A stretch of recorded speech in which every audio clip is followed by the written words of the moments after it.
Well, hello, everybody. Thank you for tuning in today. Welcome to Sign for More Injury Funding podcast for all who want to learn about legal funding and its significance in the personal injury, medical malpractice, trucking law, workers' compensation, pedestrian injuries, and all other types of law practice domains. I'm your host, Laura, founder and CEO of More Injury Funding, the legal funding counselors with passion for law, medicine, legal funding, and heart for all suffering individuals. In today's episode, I have an honor to be talking to attorney Chris Allen with CF Allen Law PC, practicing personal injury and business as well as entertainment law in the states of Georgia and California. It's quite a distance there. Yeah. It's kind of far. I love it. Yeah. No So worries. today we'll be discussing some aspects of personal injury and the personal injury practice, and namely diving into the world of auto insurance. Whether you are a new driver or just looking to brush up on your knowledge, understanding the different types of auto insurance coverage is crucial. At the end of the episode, I prepared a fun pop-up question for our guests, so stay tuned. Welcome to Sign for More Dream Funding Podcast, Chris. Thank you for having me. I appreciate the invite. Absolutely. Good to see you today. 2025, hopefully starting good for all of us. Yeah. Hopefully, we all have a good year. Yes. So let's start our episode with the basics. Why is understanding auto insurance coverage so important for someone who may be involved in a personal injury case, or not necessarily, or anybody who's trying to maybe purchase a home or, wants to be protected? Right. That's a good question. I think that understanding insurance and insurance coverages is important, really just for your protection. You want to make sure that you have adequate coverage on your policy to protect you in the event that you're injured, or you injure somebody else. Unfortunately, you just want to make sure that you and your family are safe and in good hands, as they say. Absolutely. What are the main types of auto insurance coverages that a driver should be aware of? Yeah. There are various types of coverage applicable to auto insurance policies. The main coverage is liability insurance, and that's generally required by your state law. Different states have different amounts of limits in terms of the coverage. Here in Georgia, it's 2550 on the liability side, and then in California, it was actually 1530, and now it's actually 3060. Okay, and can you explain what 2550 versus 3060 mean? Yeah, so the difference in terms of 25, 50, 3060. We're looking at the per accident policy limits of coverage per accident versus, per person. Okay. And then 50 per accident. I see. Okay. So person per accident. Right. So it basically means that every person has a limit of coverage of 25,000. Mm-hmm. But in total, if there's a vehicle and say there's 3 or 4 passengers and everybody's injured in that accident, the most the insurance company will pay out is 50. Okay. So what about if I was the only driver, the only person in the vehicle? So will I get up to, hopefully, or if everything works to my defense, I guess, up to 25 or 50,000? You'll get up to the 25,000 per person. I see. If there are more people injured in the accident, there's more passengers in that accident, then that remaining 25 would have to be split among the people that say that you were one of the passengers and you maxed out your 25,000. Mm-hmm. And there's 2 or 3 other passengers, then they would have to split the remaining 25,000 that's available in coverage. Very, very, very low amount, actually. Yeah, very low amount. So it's important in those scenarios to hire an attorney that has that type of knowledge in terms of essentially making sure that you're getting to the insurance carrier first in time to let them know about the significance of the injury and the damages and Okay. whatnot. And talking about California, you mentioned that it was recently increased to a higher limit. How long ago was that? It was this year. Okay. So it just actually went into effect this year. They've raised the liability rates from 15,000 per person, 30,000 per accident, to 30,000 per accident, 60,000. I'm sorry, 30,000 per person, 60,000 per accident. I see. Okay. Let's break these down by one. Okay. First, can you explain what liability coverage is? Yeah. So liability coverage essentially protects you in the event that you're at fault for an accident or you're at fault for causing an accident. It's required, like I was saying earlier, it's required by your state law. And there's different amount of coverages depending on where you live. But that is essentially what liability coverage is. It's I like to call it like my bad insurance or my fault. So it's basically taking responsibility for you in the event you cause an accident. What happens is if a driver driving the vehicle only has liability but not full insurance? Yeah, that's a good question. In those scenarios, that's kind of why you want to make sure that you're reviewing your policy and aware of the coverages that you have. In that scenario, you're going to want to make sure that you have adequate coverage yourself, because liability basically is relying on somebody else to, do what they're supposed to do and act according to the law. And so you want to have your own coverage to cover you regardless of whether or not you're at fault for the accident or whether you're not at fault for the accident. And that coverage when you're not at fault for the accident and say the other party doesn't have insurance is called uninsured motorist coverage. And you want to make sure that you have an adequate amount of available for you to tap into that policy. So it's each person's responsibility to get full coverage, correct? Right. And so in Georgia, you want to have what's known as add-on uninsured motorist coverage, not reduced by, because that can actually not eliminate your recovery, but it can definitely decrease your recovery, or it won't add on to your recovery. And there's situations where you actually may need, to be compensated more depending on the significance of the injuries. Absolutely. In some situations, people need surgeries or physical therapy, and some Right. injuries can be just crucial. And so having an appropriate and high coverage is very important. Right.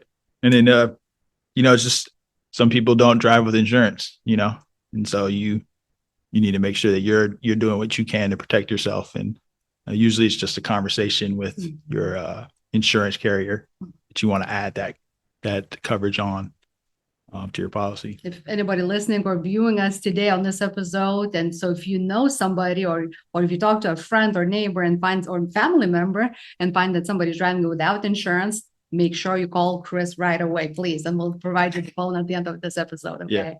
Sounds good. So let's dive deeper into liability coverage. Since we mentioned liability coverage, how does liability coverage affect personal injury cases? Liability coverage, how does it affect personal injury? Well, it can affect it kind of similar to what we've discussed. Liability coverage protects you in the event that you're at fault for an accident. But it can also come into play where, like I said, if the other party doesn't have liability coverage. And that can put a wrinkle in things because sometimes there are clients that are actually hurt in an accident, but the other party that hit them didn't have liability coverage and they don't have uninsured motorist coverage. And so then there's no, what we call a deep pocket, the insurance company to go after essentially to seek a recovery. And in those cases, the plaintiff is forced to essentially sue the individual party to get a recovery. And, unfortunately, that's not going to be successful because if they had any assets, they would have insurance coverage. So that's one of the ways liability coverage can affect a personal injury case. Even though the law says that you're supposed to have it, that doesn't mean everybody, does what the law is telling them to do. That makes sense. What happens if a fault driver doesn't have insurance or has insufficient insurance? If they have insufficient insurance, we can still use your uninsured motorist coverage if you have the correct coverage amount, which is what I was saying. In Georgia, it's called add-on insurance.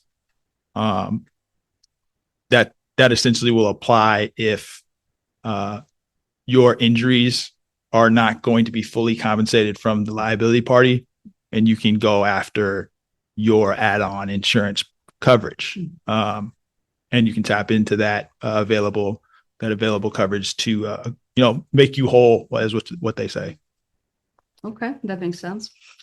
Should everyone consider having uninsured, or underinsured motorist coverage? I think that it's very important because otherwise you're placing your risk of loss in the hands of somebody else, and you're not doing everything that you can to protect yourself and then as well as your family. So you want to make sure that you have those coverages on your policy. A lot of people just don't know about it, and part of it is just you have to talk to people. Then you have to probably talk to your adjuster or your insurance carrier, and they should be able to give you some information. Even talking to personal injury attorneys will be happy to explain to you what you should have on your policy if you have any questions. So how do you handle cases, since you, I guess, physically spend more time in Georgia, I'm assuming? Yeah. How do you handle those cases in California? I mean, can you do everything online nowadays, I guess? Yeah. So most of the cases that I have, we handle them remotely if we're handling somebody's case in California. Ever since COVID, occurred, we've been able to just, have Zoom meetings. A lot of hearings are now on Zoom remotely.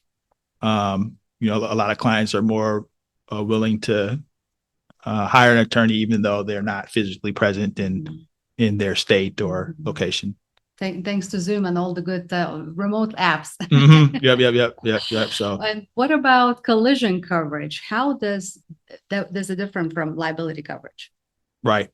So, collision coverage essentially is a form of no fault insurance, and that means that regardless of whether you actually caused the accident or you didn't cause the accident, if you have that insurance coverage on your policy, your insurance is supposed to pay it. And it protects you from the damage to your vehicle specifically from an accident. And so it's important to have that on your policy as well. There's a lot of people that think they have it based off of what's known as full coverage, but that can be a variety of things, just depending on the time of day, the insurance company that you purchased your policy through. So is that something that insurance, let's say if I'm trying to get my auto insurance, when I call whatever insurance company I choose, will they offer me automatically this collision coverage, or is it something that me as a user have to ask for it? They may. Their insurance companies aren't in the business of they're in the business of to protect you, but that doesn't mean that they're going to do everything that they can to protect you.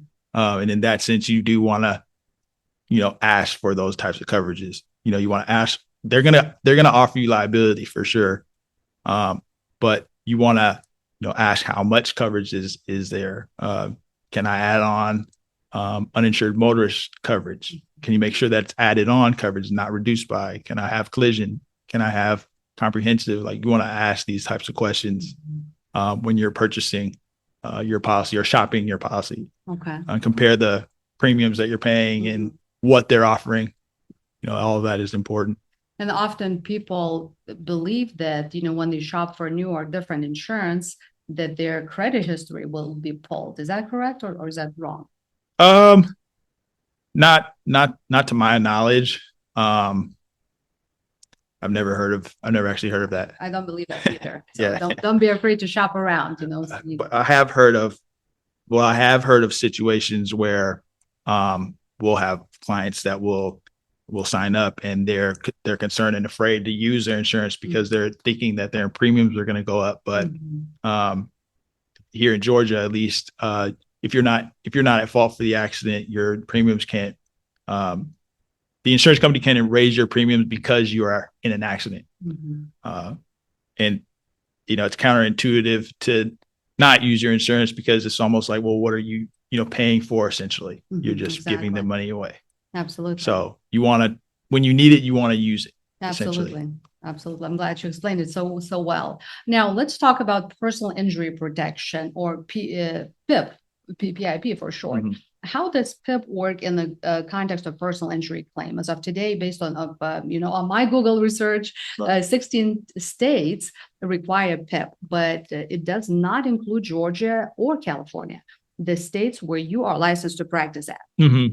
Yeah, we don't really deal a whole lot with personal injury protection, but I have dealt with it in the past before.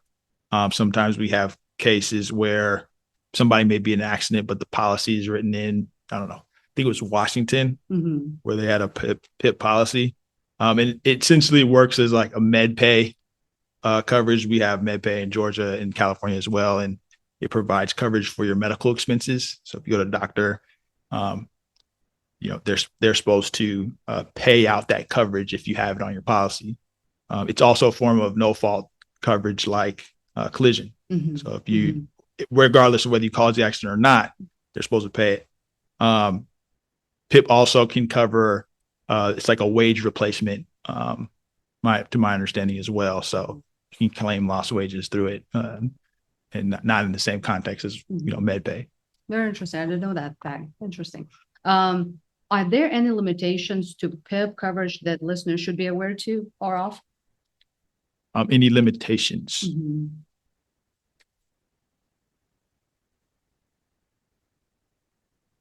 Well, I think that the limitation from my understanding, at least, I don't deal a whole lot with it, but it's pretty much limited to your wages, lost wages, and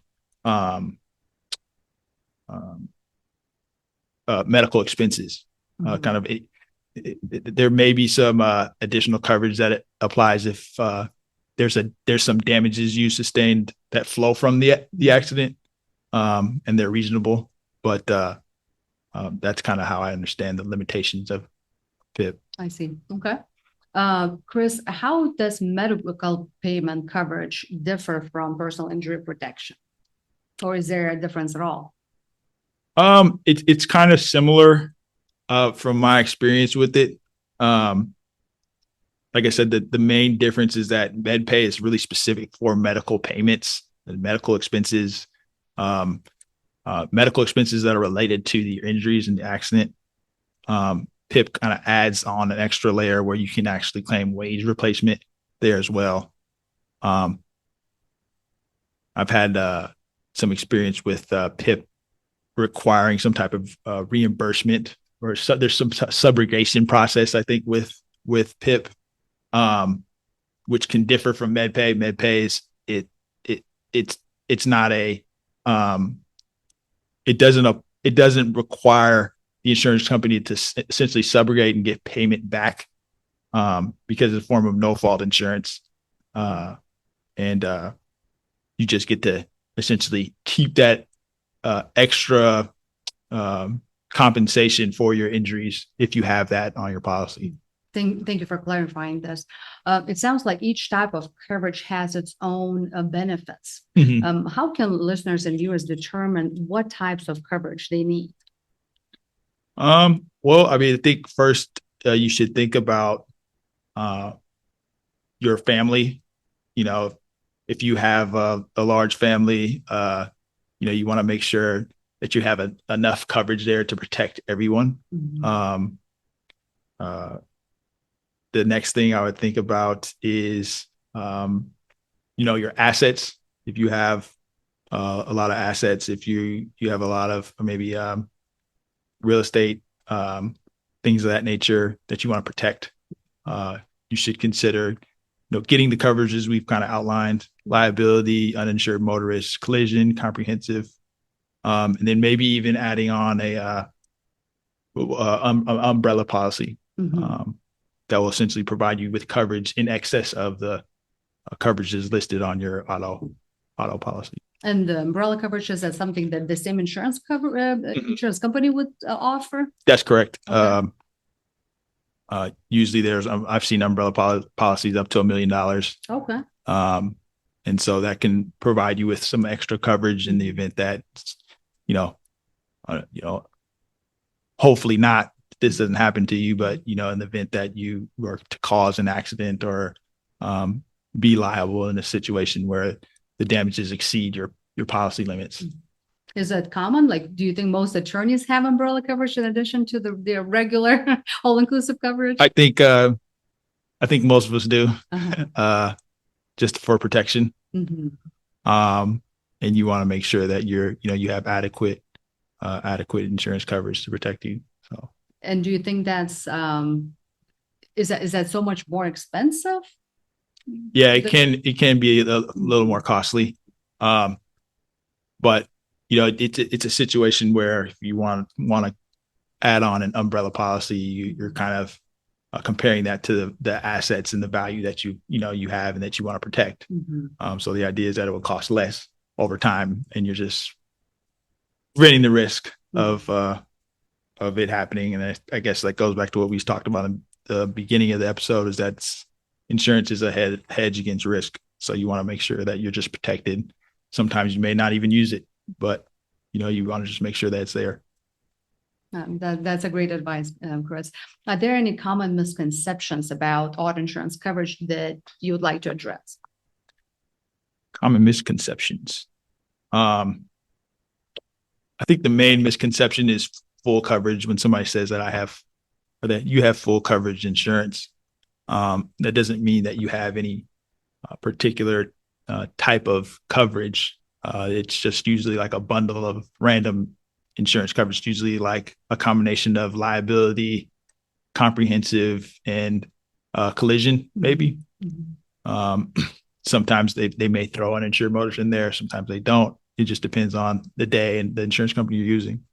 But it goes back to saying, like, you want to be specific with your insurance company that you're dealing with. You want to specifically ask for the coverages that you need, and not rely on them to tell you, hey, you have full coverage. It doesn't really mean much of anything other than that you have the minimum coverage applicable. That's a very important takeaway. Now, before we wrap up our episode, what advice do you have for our audience who are evaluating their insurance options? You want to call around, do your research. I don't think a lot of people really research the types of insurance companies and maybe their reputation. Some insurance companies are more difficult to deal with at certain times versus others, and maybe just even looking into whether or not they're making payments on claims, things of that nature. And consider that in addition to price, because price isn't everything when you're considering purchasing a policy. You want to make sure you have adequate protection and that you're dealing with an insurance company that will probably pay out on the claim. Of course, that's absolutely true. And do you have I don't know if you want to tell me, but you're welcome to. Do you have a favorite insurance company and the least favorite? I know most attorneys do. Yeah. I would say I haven't had many claims with them, but I would say in my experience, Travelers, I liked Travelers. When I had a claim with them, you could tell they set the standard in terms of starting off the claim on a good note, and you could tell that the claim was going to settle, right? But a lot of the carriers don't do that. It's more of a fight. Like, you gotta really bring it out of them, I love the way you put it. Yeah. In terms of the worst insurance company, I mean, they're all not very good. Aw. But probably either right now, I would say it's between State Farm. It's probably State Farm. And then I'm having some difficulty with the Hartford right now. But those two are probably not on. Not They're on on your, my not good on your list. favorite list. That's, Yeah. that's on your naughty list. Yeah. Okay, listen up, State Farm. Yeah. I hear that from several people. Yeah. They Progressive is going Giving, downwards too, unfortunately. giving you a lot of heading, huh? Yeah. Hopefully that will change. Hopefully we can change it all together. Again, this was so great. I hope our discussion about understanding auto insurance coverage was informative and educational. And as promised, I have a fun pop-up question for you, Chris. You ready? All right, I'm ready. Okay. What is the most surprising or unexpected thing you've learned in your work with defense lawyers? That's interesting. That's a good question. Probably that it's not as adversarial as people think. I've had maybe one in a handful of maybe difficult defense lawyers, but most of them are just trying to move the case forward, just like we're trying to move the case forward for our client. So it's pretty cordial. It's not like a tussle or a real fight, as they say. It's just two parties trying to work together towards a common fair resolution. Okay. So I would say that's probably the misconception, is that lawyers are always fighting and yelling at each other, and it's not like that. You do have people like that every now and then, but it's pretty cordial. You seem to be a very calm person, very calming. So I can imagine defense attorney getting on you. It should be pretty straightforward. Just very, very calm. I mean, I could get there. It's just, listen, I do my thing, and I try to just move the case forward, and you do your job, I'm gonna do my job. That's kind of how I work. That's how you see it. I love it. And God forbid, if anybody gets injured in an accident or needs any other advice about law or legal matter, how can they reach you, Chris? Well, we're on Instagram. It's Alan at Alan Law Wins, all one word. We have our office number is 470-401-0021. And then if you want to email us, you can shoot us an email at info@C as in Chris, F as in Frank, and then Allen, ALLEN, law.com. Wonderful. Again, that was attorney Chris Allen with CF Allen Law PC, practicing in the states of Georgia and California. I want to thank you all for listening and watching our episode today. For more tips and tricks on legal funding and personal injury and medicine related topics, follow More Injury Funding on all social media platforms, and also subscribe and download and share with your friends, family, and coworkers More Injury Funding podcast. And we'll see you soon. Until then, be well. Thank you. That was awesome.